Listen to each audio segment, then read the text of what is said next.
So tell us who you are and tell us what this lovely project is.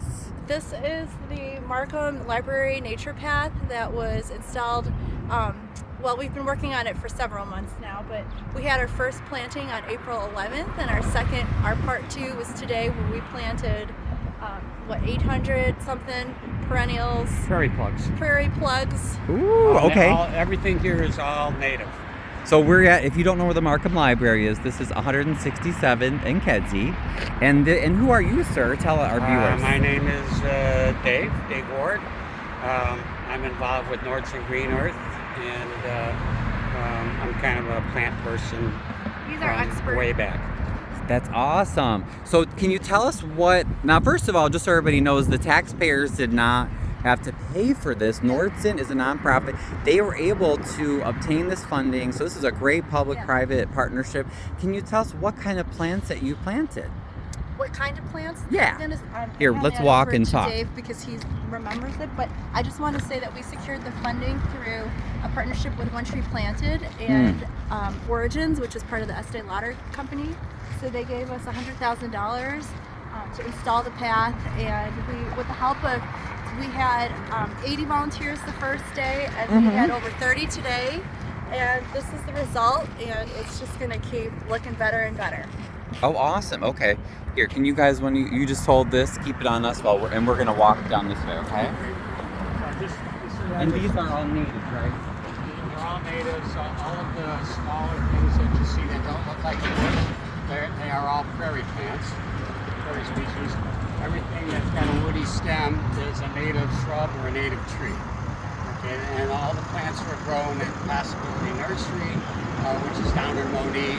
They only grow native plants, and they grow them from locally collected seed. So these plants have the genetics. They evolved in this area, so it's local genetics. So once they get established, they will require no maintenance, no water, no fertility, anything like that. So they'll be on their own.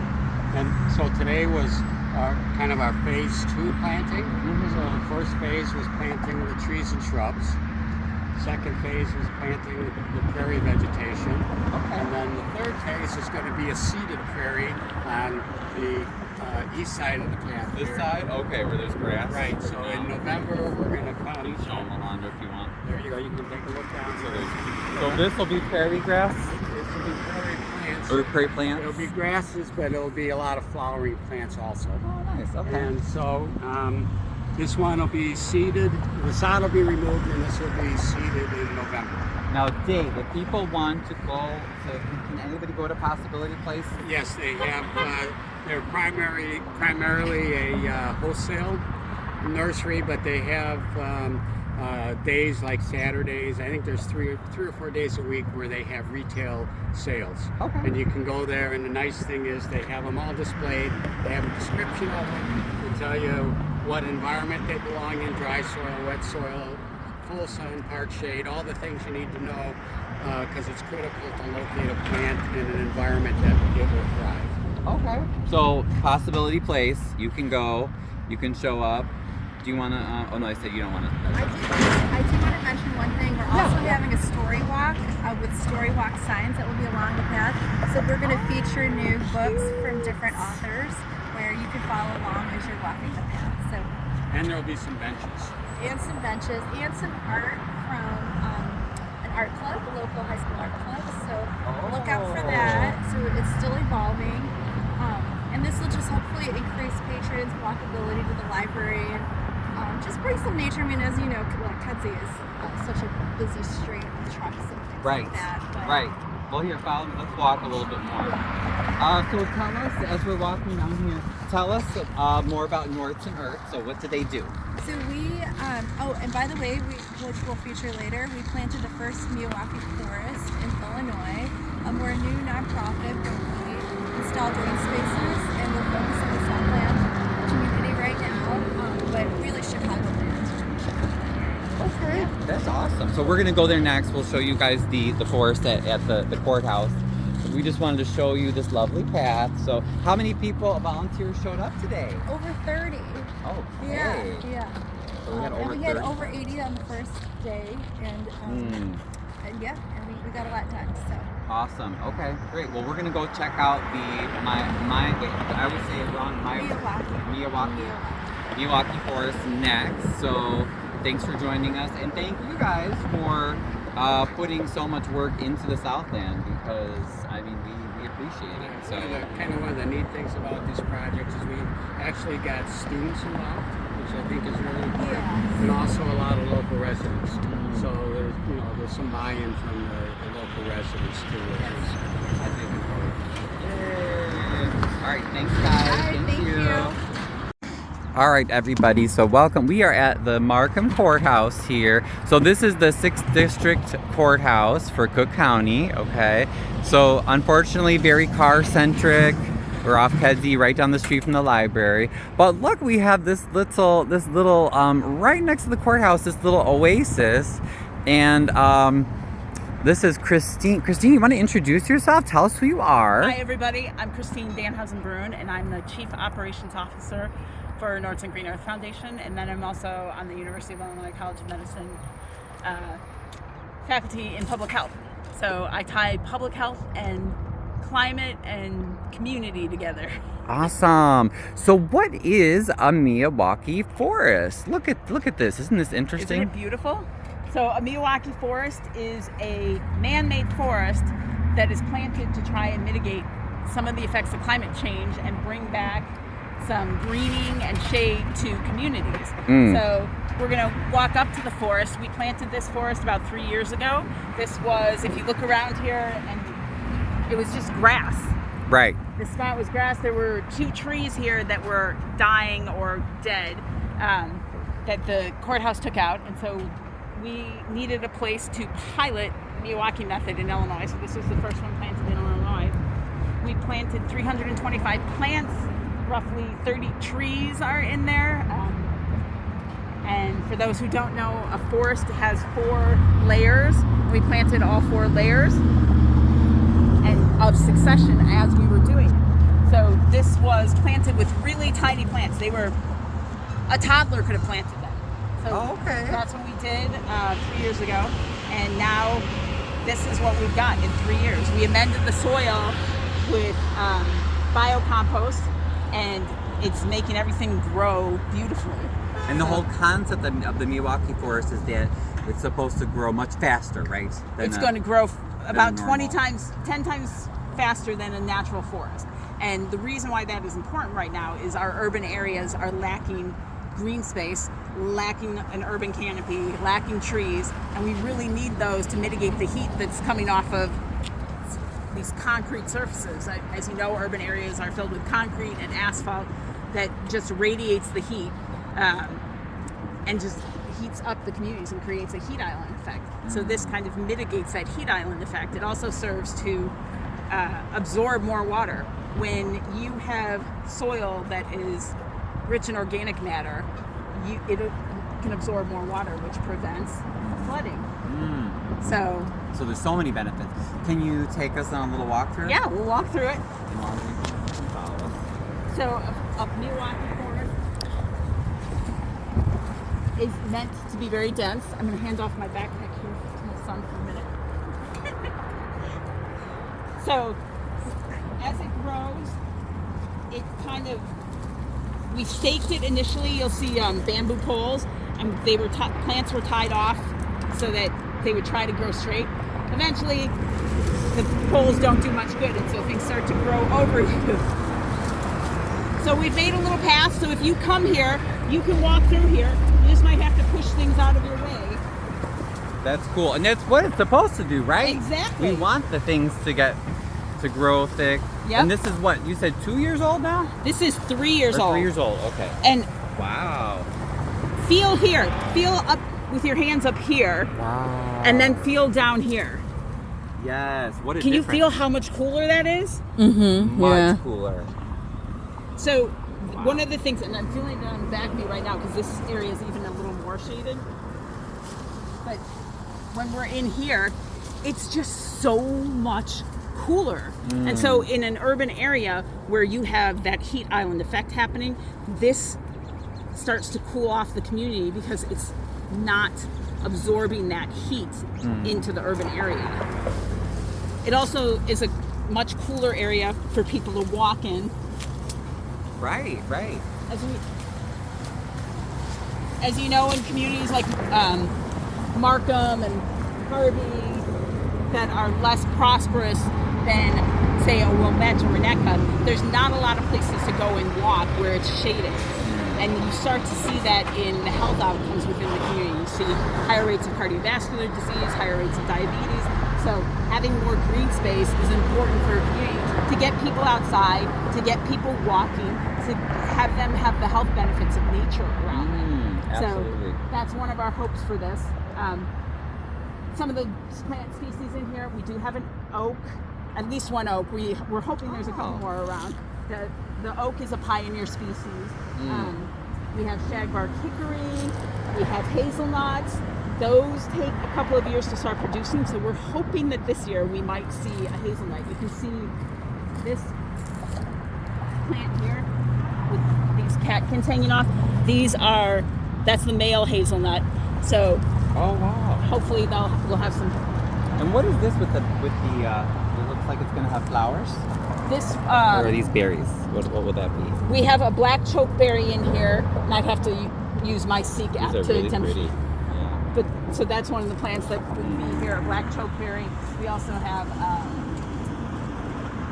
pointed out the hazelnuts. We have echinacea, which is really good for the birds. We have the black chokeberries people can eat. They're a little bit bitter. So people will use them in jam and add a little bit of sugar to them. Are these all native, Christine? These are all native plants, Okay. This is the shagbark hickory. There is elderberry, which should be producing some elderberries hopefully this year. These are columbine. Oh, okay. I have some of those in my yard. Those are so pretty. And I didn't know those were native. You can see how big these plants are. The ones in your yard, are they this big? No. This is partially because we've amended the soil to make it really healthy. And we've had people question us, well, should it really be growing that much? And I'm like, well, do we know what it was like 200 years ago before or 400 years ago before white people were living here? Maybe it was growing this much and we just didn't know it. Right. As opposed to what we see in a nursery. Very true. So... and can you tell people, because I meant to ask Dave that, but tell the viewers what's the benefit of having native plants? Why do we want native plants? So the biggest benefit of native plants is that they have much deeper root systems.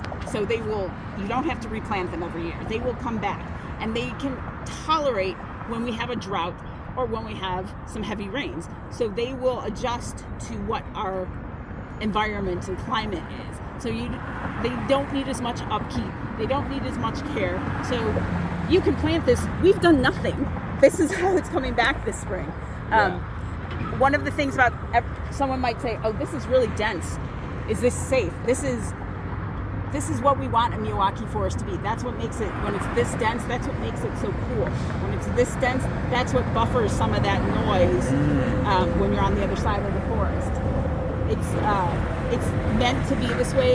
If you prune in a Miyawaki forest, then the goal is to not prune. But if you do have to prune for whatever reason, then you want to put that back in the forest. So we don't rake the leaves here. We don't take out anything that dies. As you can see, there's some echinacea that's died back from last year. We will leave that. And the importance of leaving that is that biodegrades, breaks apart, and becomes the soil, the healthy part of the soil as it goes forward, because that's what the nutrients come from, is the biodegrading of the plants.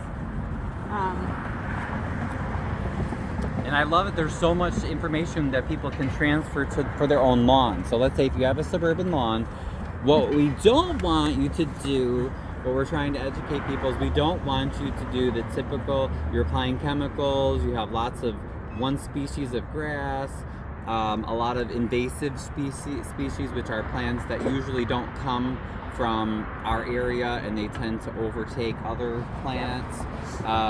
So we can do things like this in our yard, right? Like Yes. you don't have to rake and mulch, or well, I mulch, but you don't have to rake up all your leaves and put them in a landfill somewhere. We don't want people to do that, and we want people to try to plant native plants, Yep. right? So, Because that organic matter, that's what helps soak up some of the rains when you get a heavy rain. The more, when it rains on this concrete, right. that runs into your storm system drains, which backs up, which runs into people's basements then. But if you have more healthy soil that can absorb more rain, so for every 1% of organic matter in the soil, up to about 5%, you can absorb an inch more rain. So that's keeping it out of your storm drains. If you keep it out of the storm drains, it's less likely to back up into basements. It's less likely to be funneled to a place where it's going to accumulate and create a flooding hazard.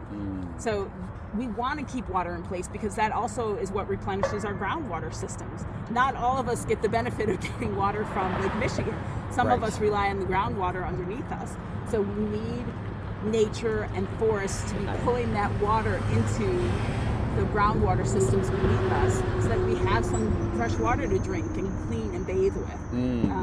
Absolutely. Okay, well, no, thank you for sharing. Is there anything else you wanted to share with folks about your work or about the Miyawaki Forest? Certainly, you guys can come take a look. This is at the Markham Courthouse on Kedzie in Markham. It's open to the public. And it's open to the public. You can walk down through the path in the middle that we just did just to feel how cool it is, to see, hey, maybe this is a 20 by 40 plot. Not everybody's backyard is this big, but maybe you can plant a little corner that's just as dense as this and see what it does to cool off your backyard. If you go over and visit things at the library, you can see what a prairie planting will do, and just it'll be great to go over to that planting in 2 or 3 years to see how many birds and insects come in. We need biodiversity. That's what helps us pollinate our plants, which pollinates our food supply. We need the cooling effect of green spaces to allow us to get outside in nature, to allow us to better control the water that's coming down, because we get some extreme rains around here now. And better to see this than like we've had in Harvey with our mayor and the MWRD. Despite our best efforts we have petitions, gone to meetings, protested. I mean, they pushed out 15 families from their homes to build a retention pond and to build a park that was not needed, and we constantly gave them alternative sites for retention pond. We gave them alternatives like this that are cheaper, they're greener, and they don't involve displacing people from their homes. So, I mean, when we have things like this, our politicians have no excuses to be doing things like that, like trying to displace people or spending exorbitant amounts of money on flood relief projects that in the end they're just to make money for contractors and people that are connected to them. And those flood relief projects, the rains are coming faster and more furious than even these flood relief projects can manage. Right. So we need to stop trying to control nature and start letting nature heal the planet. Yes. Urban areas, there are ways to do sustainable urban planning that allows you to have nature and have the access to having a street if where it's needed, but you can also create this in a park and have a more open space in the center so that people can be surrounded by green space. It's amazing what it does for your mental health to just walk through that too. Not just the cooling effect, but taking a few minutes to be moving the branches out of your way. You're focusing on those branches and you're focusing on what's around you, which is great for our mental health as well. Absolutely. Well, I hope that inspired everybody. Thank you, Christine. You're welcome. I hope it inspires you guys to at least, plant a few native plants. Please don't put any chemicals on your lawn. Yes. We do not need that. That gets into our groundwater. It's not good for you or animals. That's the number one thing I see in the suburbs. And if you plant densely like this, you don't need the herbicides. Densely like this, the weeds are not going to come because they're going to get shaded out.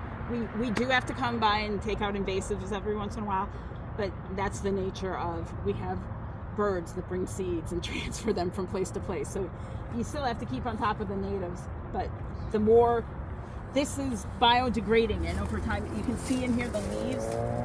As that biodegrades, that's replenishing the soil. It's also keeping the weeds down. I love it. I love it. And that means less work for you in your yard. Exactly. Well, Stop thank you. gathering up the leaves and having fossil fuels used to haul them away from your yard. Right. Keep them and use them for your own fertilizer naturally. I love it. No, thank you so much. Here, I'll take it over. Thanks to our our interns for being here and helping today too. So this is Michael, Alondra. She's filming. And who is this young man? You want to introduce yourself? I'm her son. Okay. What's your Christine's son? I'm Aiden. Dan owns her. Aiden. Okay. So look, it's even a family affair today. Yep. Thanks everybody for joining us, and we'll see you guys soon.